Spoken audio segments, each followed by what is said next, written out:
Pues oramos primero para que Dios bendiga su palabra y también para que ilumine nuestros corazones y nuestras mentes para entender y poder apreciar su palabra. Señor, gracias que podemos estar juntos, aunque no son las circunstancias que hemos querido, pero es lo que tú has provisto por tu providencia y te damos las gracias que aunque el mundo está en las condiciones en que está, hay enfermedad, hay guerra y hay muchas cosas que nos puede hacer preocupar. Señor, te damos las gracias y descansamos en ti, sabiendo que tú eres soberano, que tú tienes el control y aunque el mundo parece estar en caos, Señor, tú tienes un plan para llevarlo todo a la redención, para llevarlo todo a tus pies y para tu gloria. Y ayúdanos, Señor, a aferrarnos a la fe que tenemos en ti. Y, Señor, gracias por tu palabra. Ilumina nuestros corazones y nuestras mentes para que la podemos leer con beneficio por tu Espíritu, y que, Señor, sin ti todo esto es en vano, y sin tu presencia, sin tu Espíritu. Así que gracias, que tú sí que estás entre tu pueblo y entre las alabanzas de tu gente. Gracias, Señor, y ponemos este tiempo en tus manos. Amén.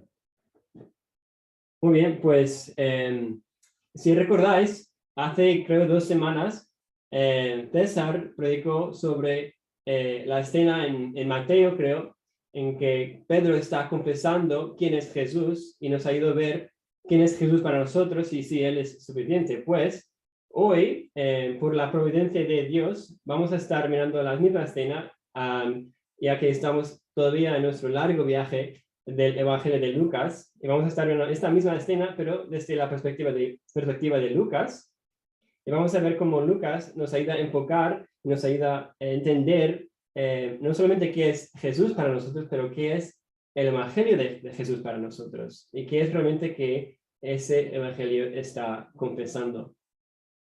Así que vamos a estar en Lucas capítulo 9, Lucas capítulo 9, y vamos a estar empezando en versículo 18. Vamos a leer hasta 27. Lucas capítulo 9, 18 a 27. Y dice, en la versión de las Américas: y mientras Jesús oraba a solas, estaban con él los discípulos. Y les preguntó diciendo, ¿quién dicen las multitudes que soy yo? Entonces ellos respondieron y dijeron, unos Juan el Bautista, otros Elías, y otros algún profeta de los antiguos que ha resucitado. Él les dijo, ¿y vosotros quién decís que soy yo? Y Pedro respondiendo dijo, el Cristo de Dios.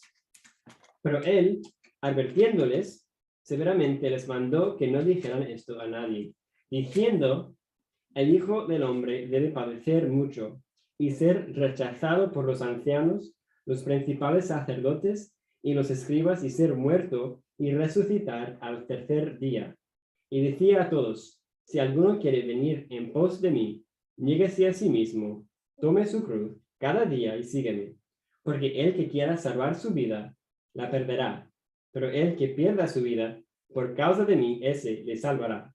Pues ¿de qué le sirve a un hombre haber ganado el mundo entero, si el mismo se destruye o se pierde?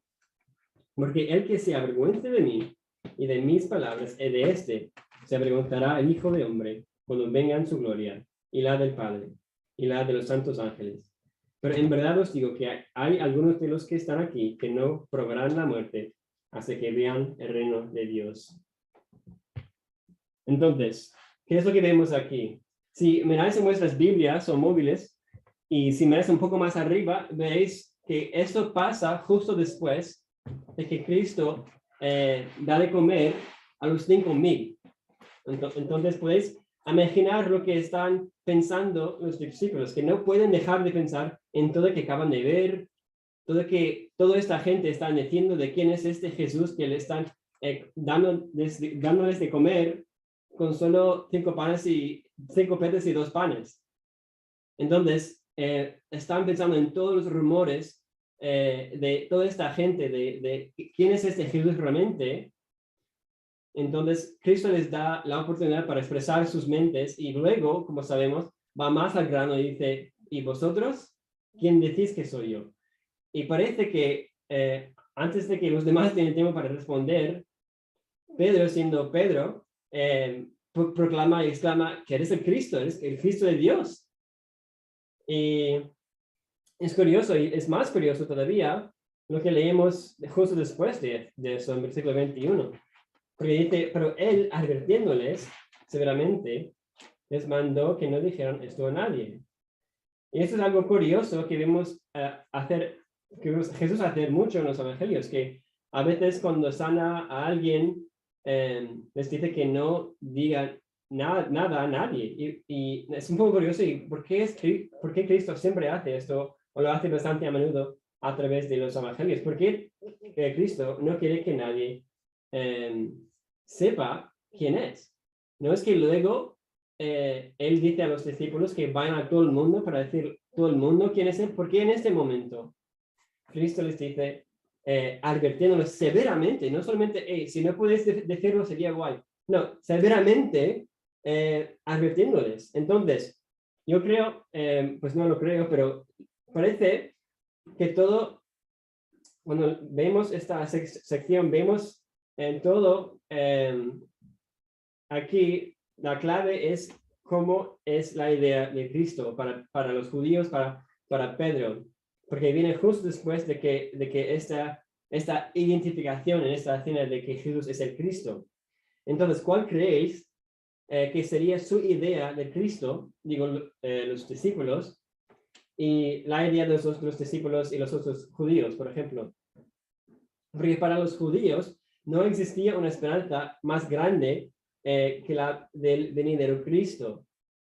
Cristo, el nombre, no es el apellido de Jesús, sino es un nombre que tiene que mucho ver con lo que acabamos de leer. De hecho, lo que estuvimos mirando en Isaías antes, que este Cristo, que en el griego y tanto como el hebreo, era ungido o Mesías. Y había mucho detrás de esta pequeña palabra. Todo el fin, de hecho, de la historia judía se centraba en este concepto. Desde Moisés, quien habló de que un profeta vendría de él, a quien deberían de escuchar todos, como en el que vendrá de la casa de David, como para que Dios reine con poder sobre todas las naciones. Y además, ya que Israel se encontraba en ese momento, en el primer siglo con los discípulos, Israel se encontraba bajo ¿quién? Bajo la mano de Roma. Entonces, eso también añadió a esa emoción, esa ansiedad que iba a venir alguien para librarles de todo esto por fin. Así que también para ayudarnos a captar un poco de una idea de este sentimiento y la idea de que tenían los judíos como Pedro y los discípulos en su momento en la historia, vamos a mirar brevemente, no algo de la Biblia, sino algo que se llama un libro apócrifo, que no es escritura, sino una simple colección de literatura de los judíos entre los tiempos, entre el Antiguo Testamento y el Nuevo Testamento. Entonces, no es escritura, sino libros históricos judíos que nos ayudan a ver y nos ayudan a entender lo que pensaban en ese tiempo. Y dice en Salmo de Salomón 17, míralo, Señor, suscítales un rey, un hijo de David, en el momento que tú elijas. Oh Dios, para que reine en Israel tu siervo. Y dice esto, rodéale de fuerza para quebrantar a los príncipes injustos, para purificar a Jerusalén de los gentiles que la pisotean, destruyéndola, para expulsar con justa sabiduría a los pecadores de tu heredad, para quebrar el orgullo del pecador como vaso del alfarero, para machacar con vara de hierro todo su ser, para aniquilar a las naciones impías con la palabra de su boca. Es un poco violenta. Entonces puedes ver que para los judíos estaban esperando a alguien para librarles como un rey político, un rey étnico de Israel, no solamente para reinar, pero para destruir, pisotear, dice, a las naciones. Pero, ¿qué es lo que vemos cuando miramos todo el Antiguo Testamento? ¿Es esto lo que vemos de un Mesías? ¿Es esto de verdad lo que era prometido al pueblo de Israel? Y podemos pasar horas mirando a distintos pasajes, pero solamente para destacar 3 pasajes que dice la verdad de la Escritura, de quién debe ser y quién iba a ser el Mesías. Vamos a hacer un poco de estudio de la Biblia un poco. Vamos a ir primero a Daniel capítulo 2. Y vamos a estar en versículo 31. Así que Daniel capítulo 2, versículo 31. En el contexto de esto es que Daniel está interpretando una visión de Nabucodonosor y está diciendo lo que Dios le ha dado como una visión a él como para ver qué va a pasar en el futuro. Leímos en Daniel 2:31. Tú, oh rey, tuviste una visión, y he aquí había una gran estatua. Esa estatua era enorme y su brillo extraordinario. Estaba en pie delante de ti y su aspecto era terrible. La cabeza de esta estatua era de oro puro, su pecho y sus brazos de plata, y su vientre y sus muslos de bronce. Sus piernas de hierro, sus pies en parte de hierro y en parte de barro. Estuviste mirando hasta que una piedra fue cortada sin ayuda de manos, y golpeó la estatua en sus pies de hierro y de barro, y los desmenuzó. Entonces fueron desmenuzados todos a la vez, el hierro, el barro, el bronce, la plata y el oro. Quedaron como el tamo de las eras en verano. El viento se los llevó, sin que quedara rastro alguno de ellos. Entonces dice esto: y la piedra que había golpeado la estatua se convirtió en un gran monte que llenó la tierra. Dice que convirtió en un gran monte que llenó la tierra. Vale, eso es un tema que va en muchas partes de la Biblia, de un monte que iba a venir de una piedra. Vamos también rápidamente a Isaías 2 y vamos con la idea en mente de este monte que está prometido llenar la tierra. Isaías capítulo 2, leemos en los primeros 2 versículos de este capítulo. Isaías 2, 1 al 2, dice: lo que vio Isaías, hijo de Amor, concerniente a Judá, Jerusalén, y acontecerá en los postreros días, que el monte de la casa del Señor será establecido como cabeza de los montes, se alzará sobre los collados y confluirán a él todas las naciones. Y un pasaje más para ver qué es el plan para Dios, para las naciones. Vamos al Salmo 67.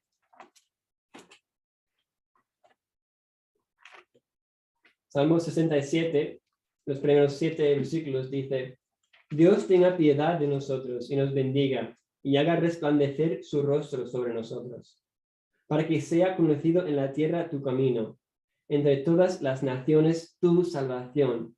Te den gracias los pueblos, oh Dios. Todos los pueblos te den gracias. Alégrense y canten con júbilo las naciones, porque tú juzgarás a los pueblos con equidad, y guiarás a las naciones en la tierra. Te den gracias los pueblos, oh Dios, todos los pueblos te den gracias. La tierra ha dado su fruto. Dios, nuestro Dios, nos bendice. Dios nos bendice para que le teman todos los términos de la tierra. Ves que desde el principio, de hecho, de la historia de los judíos, desde Abraham, el padre de todos los judíos, Dios le dijo a él también que a través de él iba a bendecir a quién, a todas las naciones. Y eso fue su propósito. Pero en este momento, en Lucas, ¿qué ha pasado con los judíos? Habían totalmente malentendido quién debe ser este Mesías. Estaban pensando en que en su propia en su propia nación de Israel, que habían olvidado su propio propósito y por qué Dios les eligió en el primer lugar. Porque vemos que Jesús no ha venido para la redención de un pueblo nacional, sino de su pueblo entero, que se encontraba en todo el mundo, de todas las naciones, que iban a ir a este monte que conocemos como Jesús, como de piedra angular, como hablan los autores del Nuevo Testamento. Entonces Israel fue elegido para traer salvación y alabanza de Dios a toda la humanidad y rescatar la humanidad, como dijo a Eva, el jardín, que vendrá de ella una semiente que herirá la cabeza de Satanás. Esa semiente era Jesús, y ese fue el plan, no solamente desde Abraham, sino desde la creación de la humanidad en sí. Así que, ¿por qué Cristo entonces no quiere que los discípulos no digan nada a nadie? Aunque luego dice que van a todo el mundo, es porque en este momento, ¿qué más da si ellos van diciendo a todo el mundo quién es que el Mesías ha llegado, sin todavía no entienden quién realmente es el Mesías y qué es su misión y cuál es su propósito?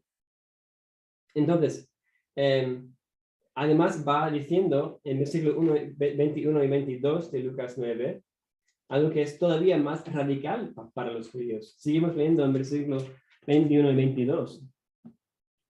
Y dice, pero él, advirtiéndoles, severamente les mandó que no dijeran esto a nadie, diciendo, el Hijo de Hombre debe padecer mucho y ser rechazado por los ancianos, los principales sacerdotes y los escribas, y ser muerto, y resucitar al tercer día.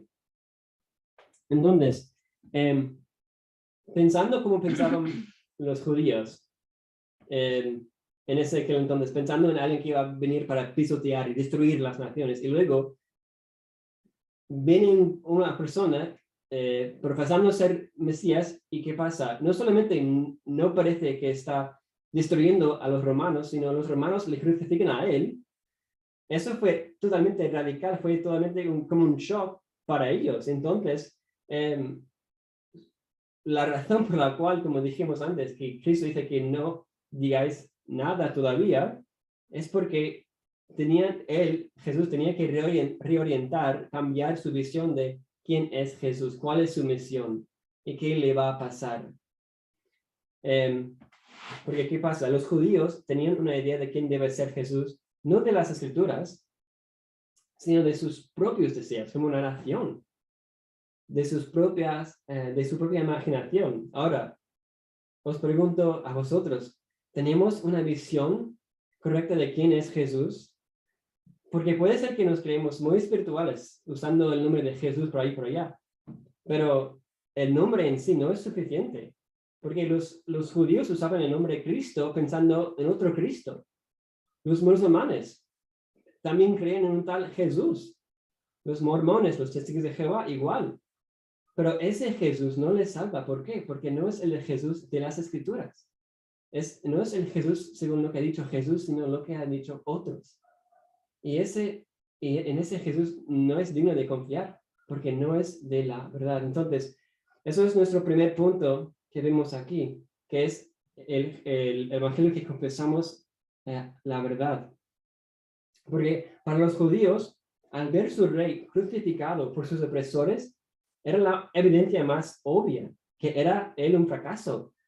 Porque lo que era la victoria más grande para el pueblo de Dios, a los ojos del mundo parecía un fracaso total. Porque en realidad Cristo era el cumplimiento de toda la historia de su pueblo, como hemos visto. Él era el verdadero Moisés que iba a liderar un éxodo desde el Egipto de sus pecados. Él era el cordero que iba a ser un sacrificio para su pueblo, cuya sangre en la puerta de su cruz les salvará de la muerte eterna. Y él era a los que todos los sacrificios del Antiguo Testamento apuntaba, y él era como la vara levantada de Moisés con la serpiente para que todos que acuden a él se salven. Y finalmente él era el verdadero David que reinará para siempre sobre toda la creación. Pero para el mundo, para los judíos, era un escándalo, era una derrota, una vergüenza. Así que eso es, como hemos dicho, nuestro primer punto, el evangelio que confesamos desde la verdad.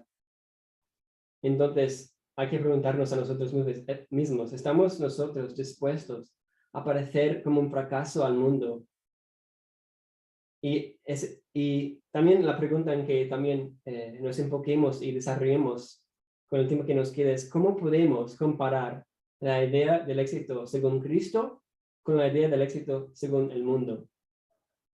Vale, vamos al siguiente punto, seguimos leyendo. El siguiente punto es un evangelio que niega. Vamos al versículo 23. Vamos a leer hasta 26, ¿sí? Y dice Lucas 9:23. Y decía a todos, si alguno quiere venir en pos de mí, niéguese a sí mismo. Tome su cruz cada día y sígame. Porque el que quiera salvar su vida, la perderá. Pero el que pierda su vida por causa de mí, ese la salvará. Pues ¿de qué le sirve a un hombre haber ganado el mundo entero si él mismo se destruye o se pierde? Porque el que se avergüenza de mí y de mis palabras se avergonzará el Hijo del Hombre cuando venga en su gloria, y la del Padre y la de los santos ángeles. Vale, vamos ahí un momento. Entonces, lo primero que se ve justo de esta confesión de Pedro es que Cristo dice que hay que negar, o sea, que no se puede confesar a Cristo sin negarse a uno mismo. No se puede confesar a Cristo sin negarse a sí mismo.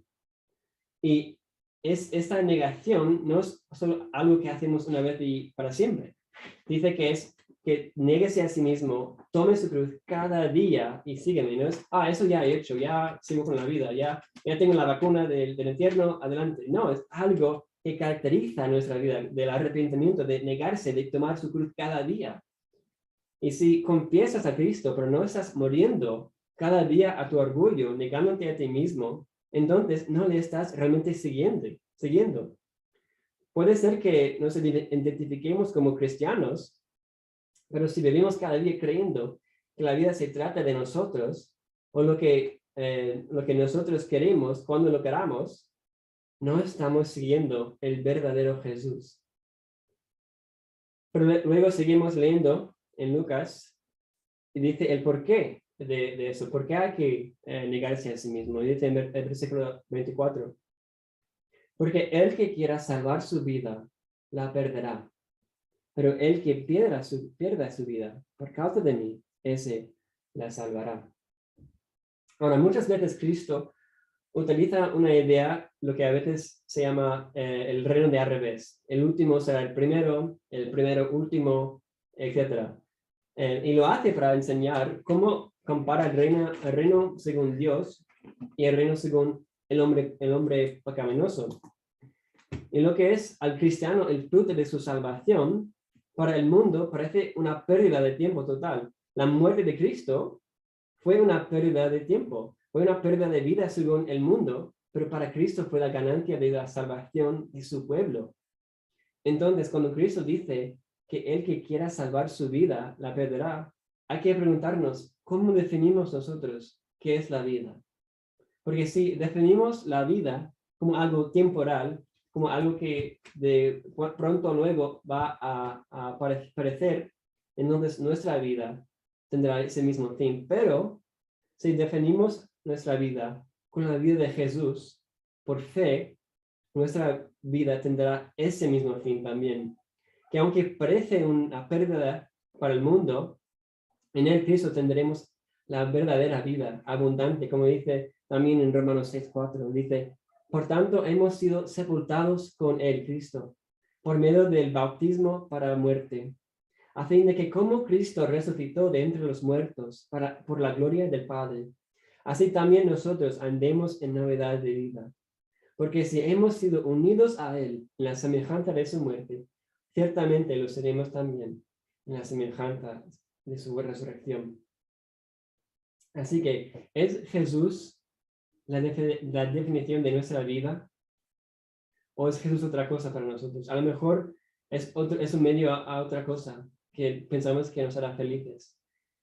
Que Cristo a lo mejor es un medio a evitar la enfermedad y tener buena salud. Un medio para resolver nuestros problemas financieros. O es Cristo realmente nuestra propia felicidad. Que todo que tenemos en Él como nuestro primer gozo en la vida Hay algo que yo creo que capta esto súper bien. Viene de un catequismo del siglo XVI. Y en la primera pregunta de este catequismo, trata con qué es el propósito, cuál es el propósito realmente de la existencia del hombre. Y escucha esto, dice, ¿cuál es el fin principal de la existencia del hombre? Respuesta.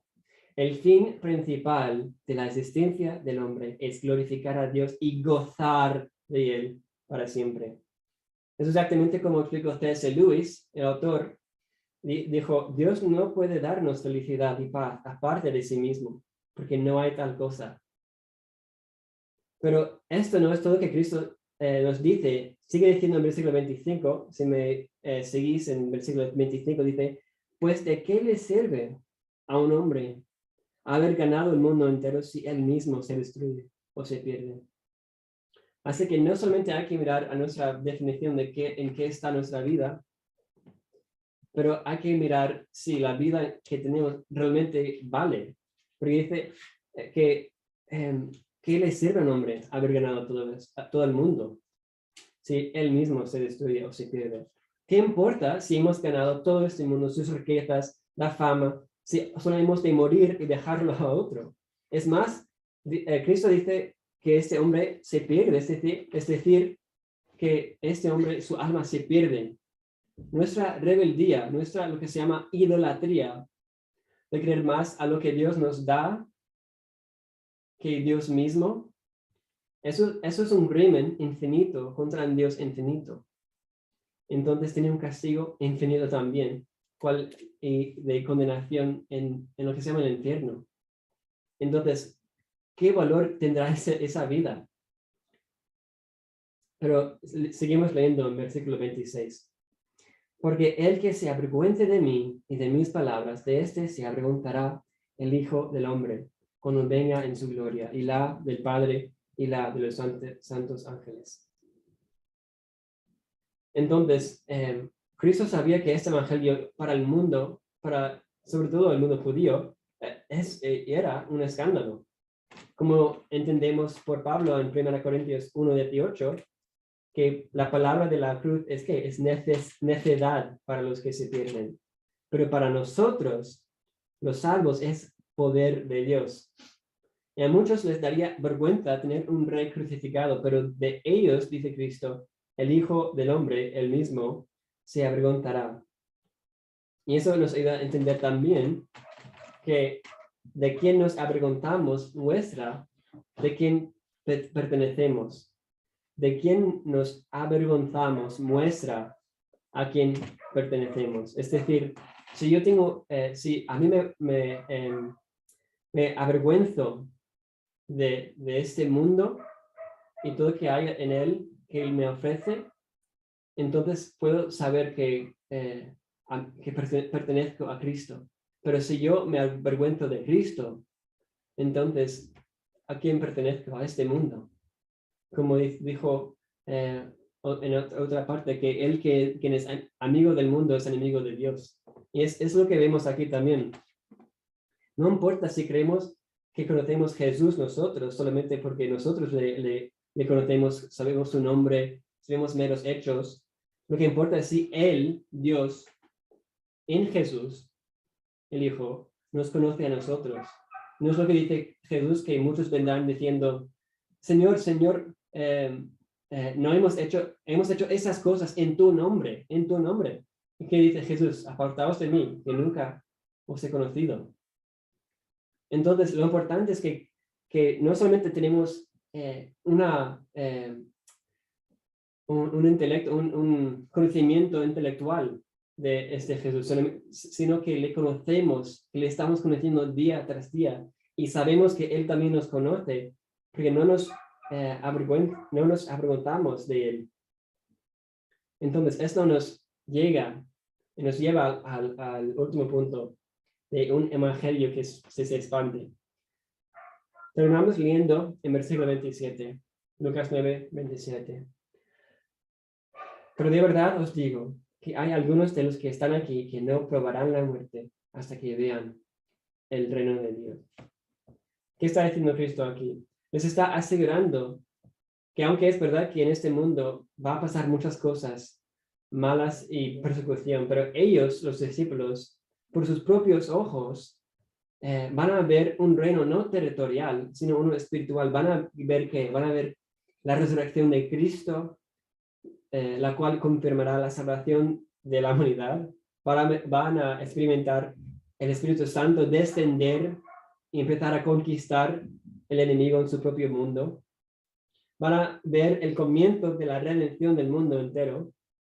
Ellos iban a ser los instrumentos, ellos, para establecer el verdadero Israel del nuevo pacto, la esposa de Cristo, su iglesia.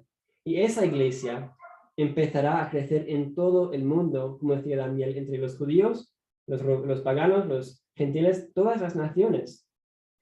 Entonces tenemos un evangelio que se expande.